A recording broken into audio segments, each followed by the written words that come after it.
আজ অন্নপূর্ণা যোজনা পারিবারিক তথ্য সংগ্রহের ফর্ম সম্পর্কে আলোচনা করব। অন্নপূর্ণা যোজনার ফর্ম ইতিমধ্যে বেরিয়ে গেছে ইংরেজি এবং বাংলা প্যাটার্নে। আপনি এগুলো অনলাইনে পেয়ে যাবেন। অন্নপূর্ণা যোজনায় 1 নম্বরে যেটি দেওয়া আছে পরিবারে প্রধানের নাম, HOF, হেড অফ ফ্যামিলি। এখানে যিনি হেড অফ ফ্যামিলি রয়েছেন সব থেকে বড়, তার নাম, পুরো নামটি এখানে লিখতে হবে আধার কার্ড নাম অনুযায়ী, আধার কার্ডে যা থাকবে। 2 নম্বরে আছে জন্ম তারিখ। এটি হচ্ছে হেড অফ ফ্যামিলিরই যার নাম লেখা আছে, এই জায়গাটা লিখবেন তারই জন্ম তারিখ, তার ডেট মানে কোন তারিখে, কত মাসে, কোন সালে উনি জন্মেছেন। ধরা যাক উনি 1995 সালে মে মাসে 19 তারিখে জন্মগ্রহণ করেছেন, তাহলে সেখানে দিন হবে 19, মেটা হবে 5, আর 1995 সাল বছরের জায়গায় লিখতে হবে। 3 নম্বরে দিয়েছে পরিবারের প্রধানের লিঙ্গ, HOF এখানে লিখে দিয়েছে, মানে হেড অফ ফ্যামিলি, পরিবারের প্রধান, তার লিঙ্গ যা হবে, যদি পুরুষ হয় পুরুষ, মহিলা হলে মহিলা, আর অন্যান্য হলে অন্যান্যতে টিক দিতে হবে। তারপরে রয়েছে 4 নম্বরে পরিবারের প্রধানের আধার নাম্বার। যিনি এই বাকিগুলোতে ফিল আপ করেছেন তারই আধার কার্ড নাম্বারটা এখানে বসাতে হবে। তারপর 5 নম্বরে দেওয়া আছে ডিজিটাল রেশন কার্ডের পারিবারিক আইডি যদি থাকে। এই ডিজিটাল রেশন কার্ডটা হচ্ছে আপনি অনলাইনে পেয়ে যাবেন। মেরা রেশন একটি অ্যাপস রয়েছে, সেখানে আপনি প্লে স্টোরে পেয়ে যাবেন। ওখানে প্লে স্টোর থেকে মেরা রেশনটা ডাউনলোড করলে আধার কার্ড বা মোবাইল নাম্বার দিয়ে একটি ক্যাপচার নাম্বার দিলে ওটিপি আসবে, আসলেই নিচে মেরা রেশনের ওপেন হয়ে গিয়ে একটি কার্ড নাম্বার, নিচের দিকে দেখবেন একটি কার্ড নাম্বার আছে, সেই কার্ড নাম্বারটাই হচ্ছে ডিজিটাল রেশন কার্ডের পারিবারিক নাম্বার। 6 নম্বর আছে পরিবারের সদস্য সংখ্যা। এখানে শুধু সংখ্যাই লিখতে হবে। ধরুন যদি 3 জন হয় 3 লিখবেন, 4 জন হলে 4 লিখবেন, 5 জন হলে 5 লিখবেন। ঠিকানা, আপনি যে ঠিকানাটা স্থায়ী, মানে আপনার নির্দিষ্ট ঠিকানা যেটা হবে স্থায়ী ঠিকানা, এখানে পুরো স্থায়ী ঠিকানাটা এই বক্সটার মধ্যে ফিল আপ হবে। 8 নম্বরে হচ্ছে যোগাযোগ নাম্বার। এখানে দেবেন হচ্ছে পরিবারের প্রধানের আধার নাম্বার সংযুক্ত মোবাইল নাম্বার, যিনি পরিবারের প্রধান তার সঙ্গে যে মোবাইল নাম্বারটা লিঙ্ক আছে প্রধানের আধার নাম্বারের সঙ্গে, সেই প্রধানের মোবাইল নাম্বারটাই এখানে দিতে হবে। 9 নম্বরে হচ্ছে দেখুন নাম, জন্ম তারিখ, লিঙ্গ, পরিবারের প্রধানের সঙ্গে সম্পর্ক, আধার নাম্বার, পরিবারের সকল সদস্য, এই বক্সটাতে সেটা করতে হবে। এখানে করতে হবে পরিবারের প্রধানের সঙ্গে, ওপরে তো ফিল আপ করাই আছে, সেখানে এবার এখানে লিখতে হবে সদস্য 1, একজন সদস্য থাকলে তার পুরো ডিটেলস, প্রথমে তার নাম দিতে হবে, তার জন্ম তারিখ দিতে হবে, তার লিঙ্গ দিতে হবে, এবং পরিবারের প্রধানের সঙ্গে সম্পর্ক দিতে হবে। ধরুন এখানে তার ওয়াইফ ফিল আপ করছে, তাহলে এখানে হাজব্যান্ড অ্যান্ড ওয়াইফ মানে স্বামী স্ত্রী, তার মানে ওয়াইফের এখানে নাম, এখানে ওয়াইফের জন্ম তারিখ, ওয়াইফের লিঙ্গ ফিমেল বা মহিলা, এগুলো ফিল আপ করতে হবে। পাশে আরেকটি তথ্য আছে, দেখুন এখানে টিক চিহ্ন দেওয়া আছে, এখানে টিক চিহ্ন দেওয়া আছে। এবার যে লক্ষ্মীর ভাণ্ডারটি থেকে অন্নপূর্ণা যোজনা যে ফর্মটি আমরা ফিল আপ করছি, সেখানে কে অ্যাপ্লাই করছে, কে নেবে। যদি পরিবারের প্রধান মহিলা হতো তাহলে ওপরেরটায় টিক করবেন, যদি মানে উনি যদি অন্নপূর্ণা যোজনা নেন, আর যদি নিচে তার স্ত্রী নেন তাহলে নিচের বক্সটাতে টিক করবেন। তারপরে ধরুন তার ছেলে রয়েছে, তাহলে এখানে তার ছেলের নাম, জন্ম তারিখ, লিঙ্গ, এবং দেখুন 1 নম্বর 2 নম্বর পাতায় যাই, পরিবারের প্রধানের সঙ্গে সম্পর্ক, এখানে দিতে হবে পিতা পুত্র বা ফাদার অ্যান্ড সন, তার আধার কার্ড নাম্বার। এখানে টিক করার দরকার নেই, কারণ অন্নপূর্ণা যোজনা একজনই নিচ্ছে, আগের পেজে আমি দেখিয়ে দিয়েছি, এই জায়গাটায় উনি টিক করেছেন। তারপর যদি মেয়ে থাকে, তা মেয়ের নাম, জন্ম তারিখ, লিঙ্গ ফিমেল বা মহিলা, পরিবারের প্রধানের সঙ্গে সম্পর্ক, পিতা পুত্রী, ফাদার অ্যান্ড ডটার, তার আধার কার্ড নাম্বার। তার যদি আরও কোনো সন্তান থাকে সেগুলো এইভাবে ফিল আপ করতে হবে। 10 নম্বর, পরিবারের প্রধানের সঙ্গে পরিবারের সকল প্রাপ্তবয়স্ক সদস্যদের ব্যাংক অ্যাকাউন্ট, নগদ হস্তান্তর অর্থ, মানে এইখানটা যেটা করতে হবে সেটা হচ্ছে পরিবারের প্রধানের সঙ্গে বাকি যাদের নাম উল্লেখ করা, যেমন এখানে পরিবারের প্রধানের অ্যাকাউন্ট ডিটেলসটা দিতে হবে। তার কি দিতে হবে, ব্যাংক অ্যাকাউন্ট নাম্বার দিতে হবে, ব্যাংক কোন ব্যাংকে রয়েছে সেই ব্যাংক ডিটেলসটা বলতে, ধরুন এসবিআইতে রয়েছে বা স্টেট ব্যাংক অফ ইন্ডিয়া, সেখানে এসবিআই লিখতে হবে। ব্যাংক অফ বরোদা যদি থাকে বিওবি করতে হবে, বা ব্যাংক অফ বরোদা ফুল ফর্মও লিখতে পারে অথবা শর্ট ফর্মও লেখা যেতে পারে। তো এখানে তার ডিটেলসটা ব্যাংকের নাম লিখবে, অ্যাকাউন্ট নাম্বারটা এখানে ভরবে, অ্যাকাউন্ট নাম্বার, এখানে আইএফসি কোড। সেরকমই পরিবারের প্রধানের পরে যিনি সদস্য রয়েছেন তার মিসেস, তার স্ত্রী, তার ব্যাংকের নাম, অ্যাকাউন্ট নাম্বার, আইএফসি কোড। আচ্ছা, আরেকটি তথ্য বলে দিই, 9 নম্বরে যেখানে আমরা ফিল আপ করেছিলাম, এখানে সদস্য সংখ্যা যে দেওয়া আছে, এখানে 5 বছরের কম হলে তাকে কিন্তু আর এই সদস্য সংখ্যায় কিন্তু না চিহ্নিত করতে হবে, মানে এখানে তার পরিচয় ফিল আপ না করলেও চলবে। আচ্ছা, 10 নম্বরে আমরা এক্ষুনি আলোচনা করছিলাম, 10 নম্বরে ব্যাংক অ্যাকাউন্ট, টোটালি যাদের যাদের ব্যাংক অ্যাকাউন্ট আছে, পুত্র কন্যা, তাদের সমস্ত হেড অফ সমস্ত কিছু এখানে ফিল আপ করতে হবে। 11 নম্বর আসলাম, 11 নম্বরে আছে এপিক হেড, এখানে এপিক নাম্বারটা হচ্ছে, এখানে হচ্ছে হেড অফ ফ্যামিলির যিনি রয়েছে, যার প্রথমে নাম লিখেছিলাম, তার এপিক নাম্বার। দেখবেন ভোটার কার্ডে একটি নাম্বার রয়েছে, XYV এরকম টাইপের একটা নাম্বার থাকে, সেটা এপিক নাম্বার। তারপর বিধানসভা ক্ষেত্র এবং অংশ নাম্বার, এখানে বিধানসভা ক্ষেত্র দেখবেন আমাদের যে স্লিপটা পেয়েছিলাম ভোট দিতে যাওয়ার সময়, সেখানে দেখবেন এক একজনের এক এক রকম বিধানসভা কেন্দ্র বোঝে, কারো 176, 175, 174, 94, অনেক কটা নাম্বার থাকে, সেটা বিধানসভা ক্ষেত্র, এবং তার অংশ নাম্বার পাশেই দেওয়া আছে ওপরের দিকে কোণায় ডান দিকে, তো ওটা দিতে হবে।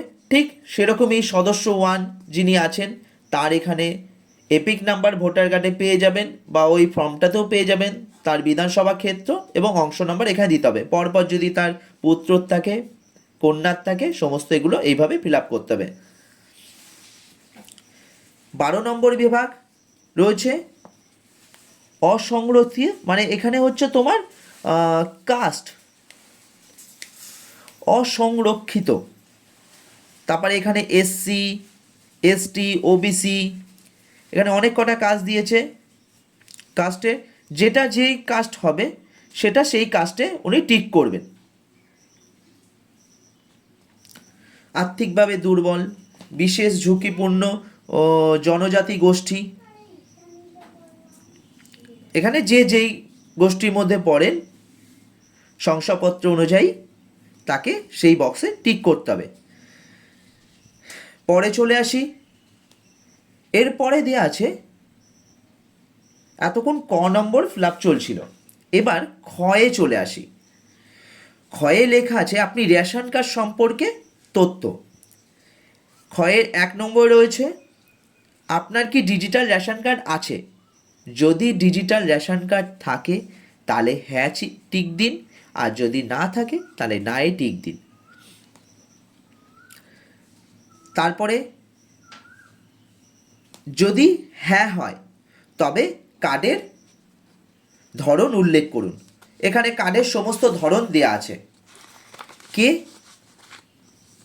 কোন কার্ডের অংশগ্রহণ, যেমন AA, PHH, SPHH, RKSY1, RKSY2 ভর্তুকিহীন। এবার যে যে কার্ডে রয়েছে সেই কার্ডে টিক দেবেন। পরিবারটি রেশনের দোকান থেকে মাসিক রেশন তুলছে কিনা, আপনি কি প্রতি মাসে রেশন কি তোলেন? যদি তুলে থাকেন তাহলে হ্যাঁতে টিক দিন, আর যদি না নিয়ে থাকেন প্রতি মাসে তাহলে না চিহ্নতে টিক দিন। এবার চলে আসি গয়ে নম্বর, সম্পদ। গতে কি আছে? 1 নম্বর বাড়ির ধরন, আপনার বাড়িটি কি 3 বা তার বেশি পাকা ঘর রয়েছে?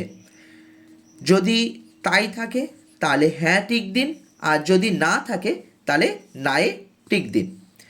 পরিবারের জমির মালিকানা, যদি আপনার কোনো পরিবারের জমি থাকে, রেজিস্ট্রেশন নথি, মিউটেশন কপি এবং ROR, তারপর যে জমির যে ডকুমেন্টসগুলো থাকে তারিখ সহ সেখানে দিতে হবে। যদি হ্যাঁ হয় তাহলে এই বক্সটার মধ্যে তার ডিটেলসটা ভরতে হবে, আর না হলে যদি জমি না থাকে তাহলে নাই টিক দেবেন। তারপরে চলে আসি পরিবারের সকল সদস্যের মোট জমির পরিমাণ, মানে আপনার যদি জমি থাকে তাহলে এখানে সেই জমির কতটা পরিমাণ রয়েছে সেখানে এটা লিখতে হবে। তারপর চলে আসি 4 নম্বর যানবাহন, আপনি বা পরিবারের কোনো সদস্যর কি বাণিজ্যিক মোটর চালিত 4 চাকার গাড়ি আছে?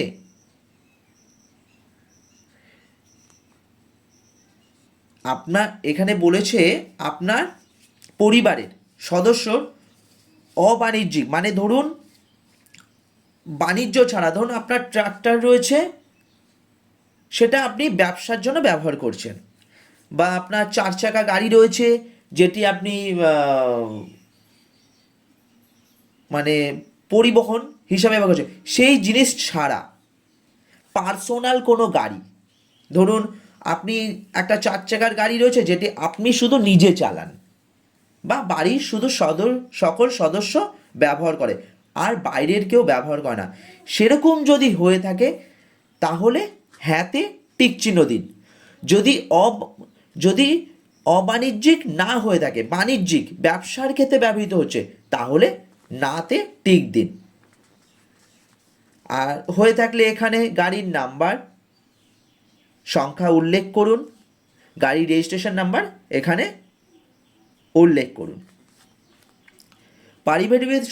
পারিবারিক ভিত্তিক সদস্যদের স্বাস্থ্য বীমা, যদি হয়ে থাকে, কারো যদি স্বাস্থ্য বীমা থেকে থাকে তাহলে হ্যাঁ এই টিক চিহ্নতে টিক দিন, এবং এখানে সেটি সরকারি বেসরকারি বীমার অঙ্ক, প্রিমিয়ামের বিবরণ সমস্ত এখানে ডিটেলসটা ফিল আপ করুন।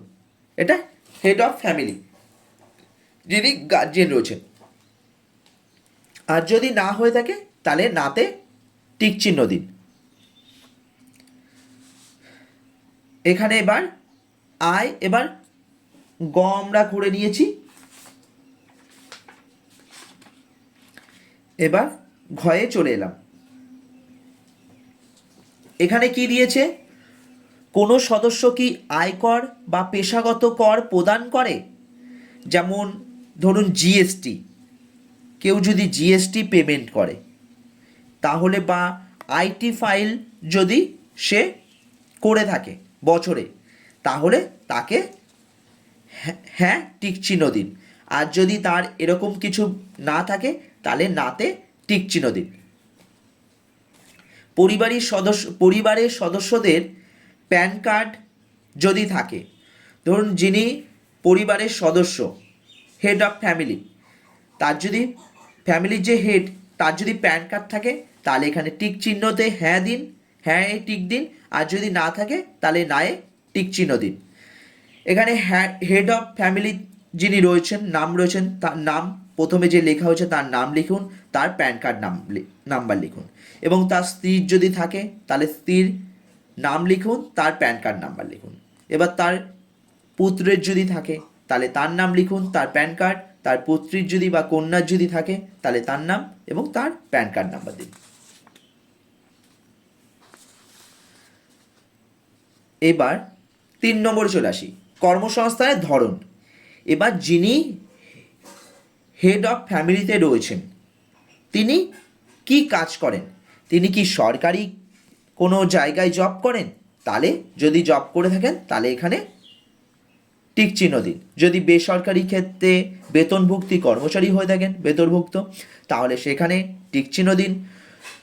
যদি সংগঠিত ক্ষেত্রে স্বনিযুক্ত উদ্যোক্তা, ব্যবসায়ী, মালিক ইত্যাদি হয়ে থাকে তাহলে এখানে টিক চিহ্ন দিন। যদি আংশিক সময়ে কর্মরত মানে পার্ট টাইম জব করে থাকে তাহলে এখানে টিক দিন।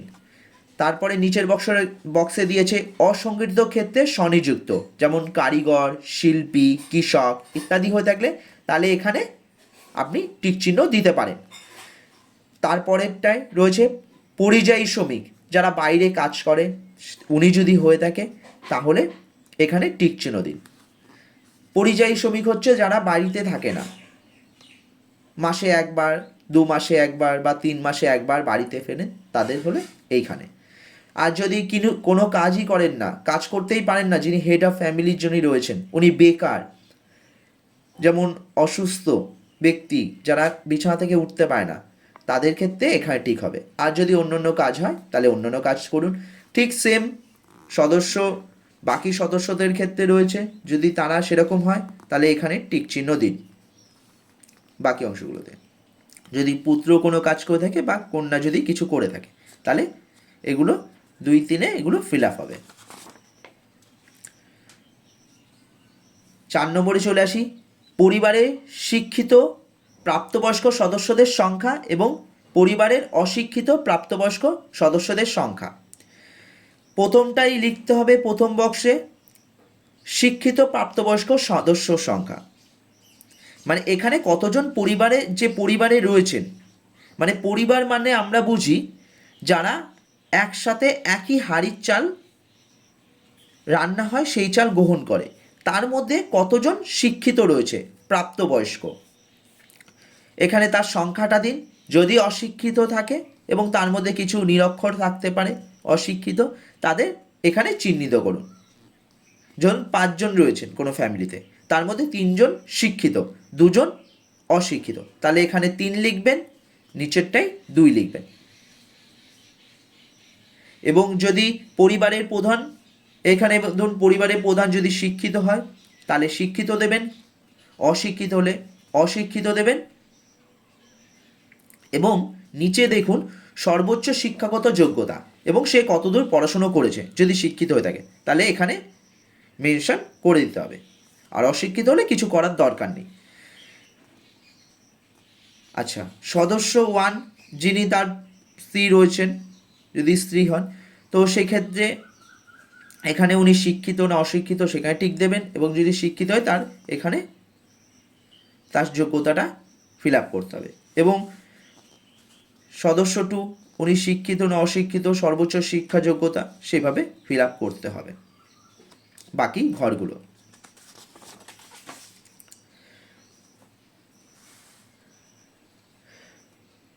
কোনো সদস্য কি কোনো সাংবিধানিক পদ, মন্ত্রী, সংসদ, বিধায়ক, পৌর স্থানীয় সংস্থা এবং পঞ্চায়েতের সংস্থা প্রাক্তন বর্তমান ধারক। মানে এখানে 5 নম্বর ঘরে রয়েছে, এই ঘরটাতে কেউ কি মানে সদস্যদের মধ্যে কোনো সাংবিধানিক পদ যেমন মন্ত্রী, সাংসদ, বিধায়ক কি আছে?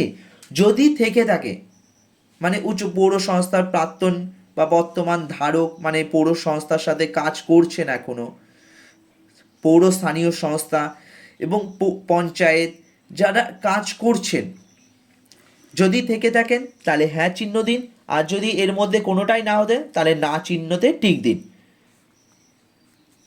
এবং যেই পদে রয়েছে তার সদস্য সংখ্যা একটা হয়, সেই সংখ্যাটা এখানে নাম্বারটি জমা করুন, লিখে দিন।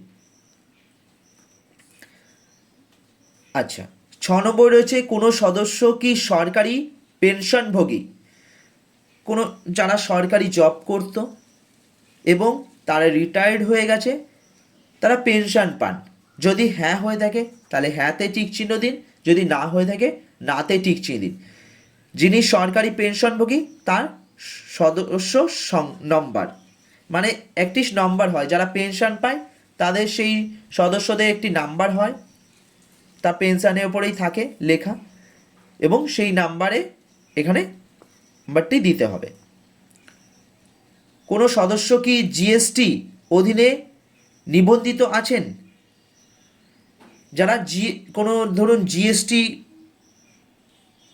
রয়েছে, কোনো সদস্যর নামে জিএসটি রয়েছে, যে জিএসটি মারফতে তার লেনদেন করেন, যদি হ্যাঁ হয় তাহলে এখানে হ্যাঁতে টিক চিহ্ন দিন, যদি না হয় তাহলে নাতে টিক চিহ্ন দিন। পরিবারের মোট বার্ষিক আয় টাকা, ধরুন যে পরিবারটা রয়েছেন তাদের একটি বার্ষিক ইনকাম হয়, সেই ইনকামটা মান্থলি থেকে ইন্টু 12 দিয়ে করলে একটা বার্ষিক ইনকাম হয়, সেই ইনকামটি এখানে লিখে দিতে হবে।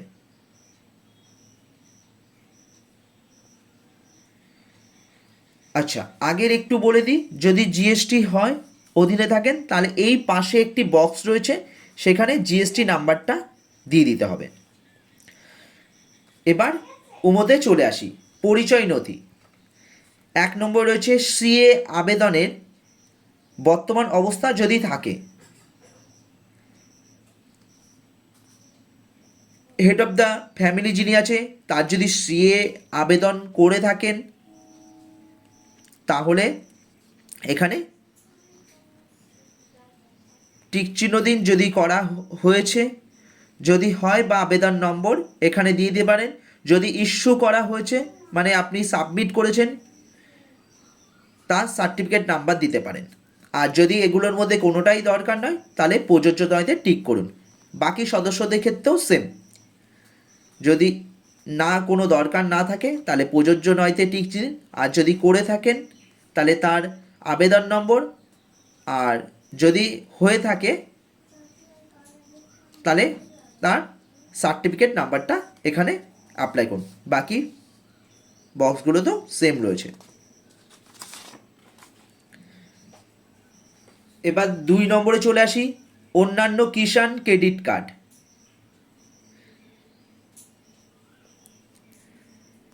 এখানে মৎস্যজীবী ক্রেডিট কার্ড, শিক্ষার্থী ক্রেডিট কার্ড, শিল্পী ক্রেডিট কার্ড, কিষাণ ক্রেডিট কার্ড, এআরডি, এগুলো যদি থেকে থাকে, কিষাণ ক্রেডিট এই টাইপের জিনিস যদি থেকে থাকে তাহলে তাদের জন্য এই বক্সটি। পরিবারের প্রধানে হেড অফ ফ্যামিলি যিনি রয়েছে, যে কার্ডটি থাকবে তার এখানে নাম্বারটা দিতে হবে, আইডি সংখ্যা দিতে হবে, সংখ্যা, যে তারিখটি ইস্যু করা হয়েছে সেই তারিখটি দিতে হবে, এবং বাকি সদস্য যদি থাকে তাহলে সেম প্রসেসে এগুলো করতে হবে।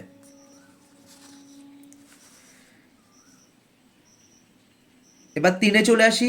যদি SIR 2026-এ নাম বাদ পড়ে থাকে তবে মামলাটি ট্রাইব্যুনালে বিচারাধীন কিনা। আপনি 2026-এ যে ইলেকশনে ভোট দিয়েছিলেন সেখানে কি SIR নাম বাদ পড়েছিল? তারপর ট্রাইব্যুনাল পরে আপনি অ্যাপ্লাই করে আপনি জমা দিয়েছেন, জমা দিয়ে নাম উঠেছেন, যদি হয়ে থাকে তাহলে হ্যাঁতে টিক চিহ্ন দিন এবং মামলাটি বিবরণ করুন কী কারণে আপনার বাদ পড়েছিল। আর যদি না হয়ে থাকে তাহলে নাতে টিক চিহ্ন দিন। আর যদি মানে ধরুন এখানে যদি হয়ে থাকে SIR এ নাম বাদ পড়ে থাকে তাহলে এখানে এগুলো করুন। আর যদি না হয়ে থাকে নাতে টিক চিহ্ন, আর প্রযোজ্য নয় যদি এটা দরকারই না পড়ে তাহলে এটা প্রযোজ্য নয়তে টিক চিহ্ন দিন।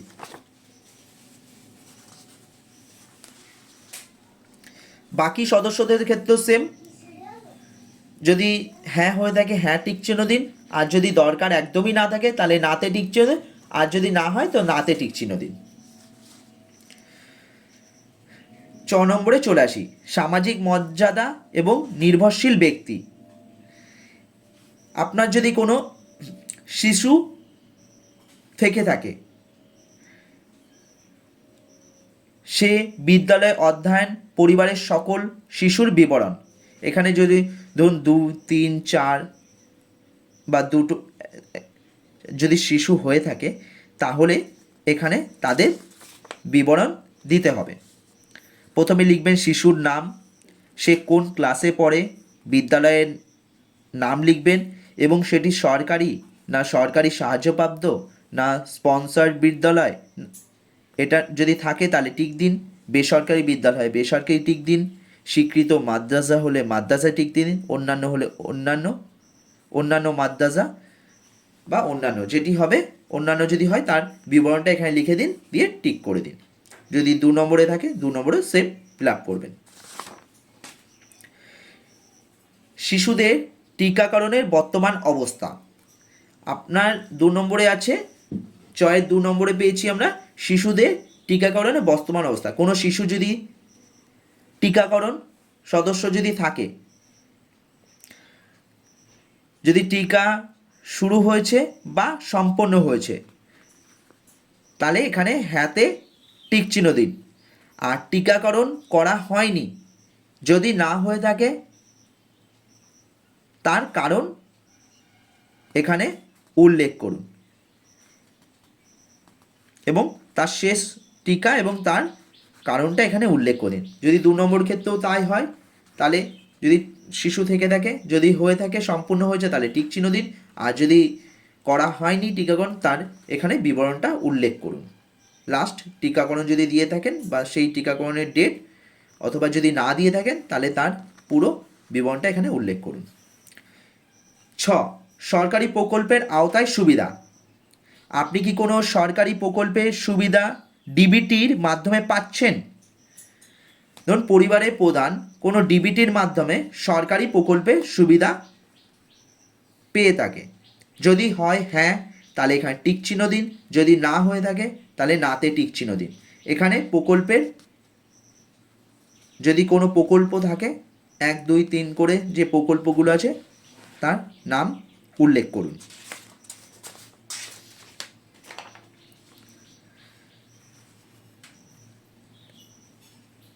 আর যদি কোনো প্রকল্প বাদ দেওয়া হলে কারণ অফিসার কর্তৃত্ব পূরণীয়।